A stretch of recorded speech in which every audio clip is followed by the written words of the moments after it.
أعوذ بالله من الشيطان الرجيم أفلم يسيروا في الأرض فتكون لهم قلوب يعقلون بها أو أذن يسمعون بها فإنها لا تعمى الأبصار ولكن تعمى القلوب التي في الصدور. Someone told me, a kid or a teacher, they said, you know, you can't do that, you're blind. And I didn't know what blind was. So when I went home, I asked my mom, so what's blind? And she said, you're not blind, you just can't see. When I took my shahada and I was hearing the Quran, I heard that ayah. And I'm like, that kind of solidified it as haqq for me, right?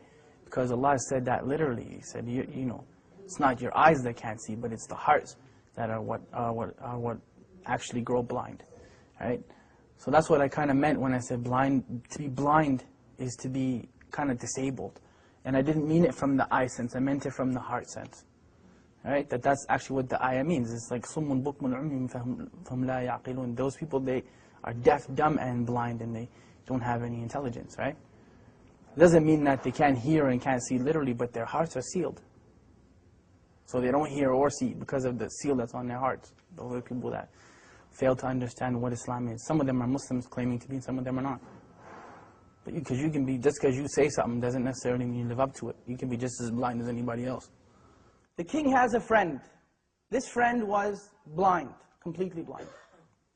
Came to this ghulam, Jazakallah khair, he said, I'll give you all my wealth, all of it, if you heal my eyes. And the ghulam, he said, that I am not the one who heals, Allah is the one who heals, but I'll make dua for you. But you have to believe in Allah. So of course, Allah healed that friend of the king's eyes and he became Muslim. There's many hadith that are like that. There's one, the person who Allah has taken his two beloved ones from him, meaning his eyes, and he's patient with it, he's promised Jannah. There's a lot of stuff. It's empowering when you think of it, right? It's empowering because we're taught, وَإِذْ أَصَابَتْكُمْ مُصِيبَةٌ قَالُوا إِنَّا لِلَّهِ وَإِنَّا إِلَيْهِ رَاجِعُونَ. Like when a calamity comes to you or a trial comes to you, and you say, from Allah we came, into Allah we return again. And أُولَٰئِكَ عَلَيْهِمْ صَلَوَاتٍ مِّن رَبِّهِمْ وَرَحْمَةٍ. Then those people have special mercy from their Lord. وَأُولَٰئِكَ هُمُ الْمُهْتَدُونَ. And they are the people who are guided. You know, so it's important to empower yourself with that. Because really, I mean, you're never powerless, ever. If nothing else works, you can still make dua silently, right? As long as you can think and your heart is alive, you can make dua. So you're never actually powerless. And that's the message that I try to give people. It's empowerment, you know. You can never say that the Muslims are powerless. It's silly, you know. You can talk to Allah, who's better than Allah to talk to, you know what I mean? So you call your MP and congressman and this man and that one and the third one, and they may or may not help you, but Allah always listens, you know. Food. Look at food. What food provoke desire? Link extravagance in food and drink during Ramadan. 1 link ruling on smelling food and drink. Maybe I should do this. Permissible for the owner of a restaurant to sell food to those who are not fasting and pick up or during the day in Ramadan. Now many people would look and say that, why didn't Allah protect them? Why is it that Allah didn't protect those people? Many people would look at that and say that. Many of us would say that. They should have just lied and gave up their religion. Well, let me tell you about them giving up their religion. That was their choice. Either you be burned to death in that fire or you give up your religion. Not one of them, not one gave up his or her religion. The right? The dunya is a prison for the believer and a paradise for the disbeliever. And we're taught أصبروا وصابروا ورابطوا واتقوا الله لعلكم تفلحون. Like, be patient and steadfast and have taqwa for Allah that you might be successful. Like, there's no end. Say to my servants, do not despair the mercy of Allah. Inna Allah yaghfiru dhunuba jami'a. Allah forgives all sins. Like, we're taught those things in the Quran. We're taught them in the Sunnah, and we're taught them by the companions of Muhammad sallallahu alaihi wasallam. So there's no end to the encouragement that we've been given. There's no end to it, you know, and especially from look who the one who's giving you the encouragement is. SubhanAllah. Like, it's not just people get that twisted when we think that, you know, Quran is just kind of a book where we read it in a nice voice and we recite it in Ramadan, but it's the kalam of Allah, like it's the literal speech of Allah. So who better to encourage you than, you know, than Allah subhanahu wa ta'ala, right? Anything, I mean, not being able to see in a wheelchair, poverty, whatever your issue happens to be.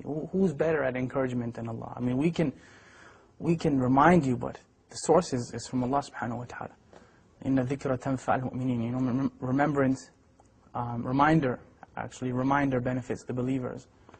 Right?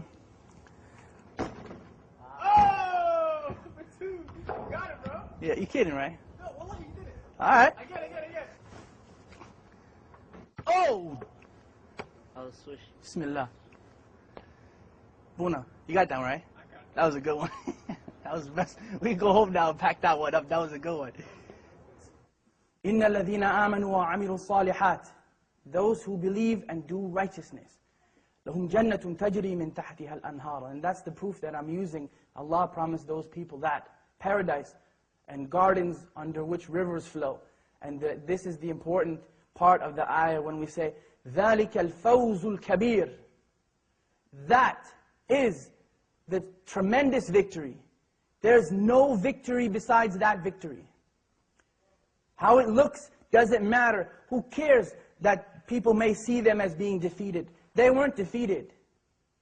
It only looks that way. They were not defeated. I'm sorry. No one in Jannah is defeated. Nobody. Absolutely nobody.